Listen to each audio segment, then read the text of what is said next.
রবিবার ২৫শে জানুয়ারি রাত ৮টার দিকে পৌর শহরের হোটেল টাইগারে হিন্দু বৌদ্ধ ও খ্রিস্টান কল্যাণ ফ্রন্টের উদ্যোগে আয়োজিত মতবিনিময় সভায় তারা আনুষ্ঠানিকভাবে দলে যোগদান করেন।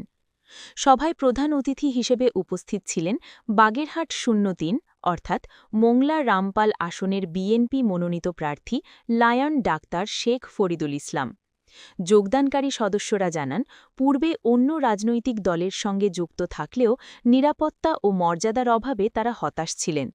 পরিবর্তিত রাজনৈতিক বাস্তবতায় বিএনপির পক্ষ থেকে সর্বাত্মক সহায়তা ও নিরাপত্তার আশ্বাস পেয়ে তারা ধানের শীষের বহরে যুক্ত হয়েছেন।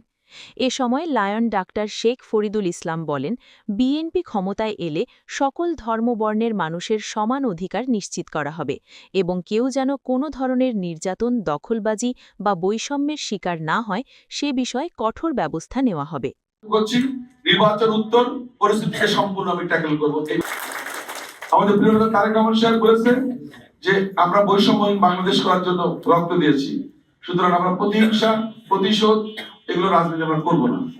এখানে অনেক মানুষ আসছে, আজকে মনে করেন প্রায় এখানে হয়তো আমাদের অল্প কিছু দলীয় নেতৃবৃন্দ আছেন, বাট তার বাইরে কিন্তু যারা আসছেন তারা বলা চলে যে বিএনপির সাথে সম্পৃক্ত বা যোগ দেওয়ার জন্য কিন্তু আসছেন এবং প্রকাশ্যে তারা মানে বলা চলে যে তারা আজকের অবস্থান পরিষ্কার করেছেন যে না আমরা বিএনপিতে যোগ দিলাম, বিএনপিতে কাজ করব।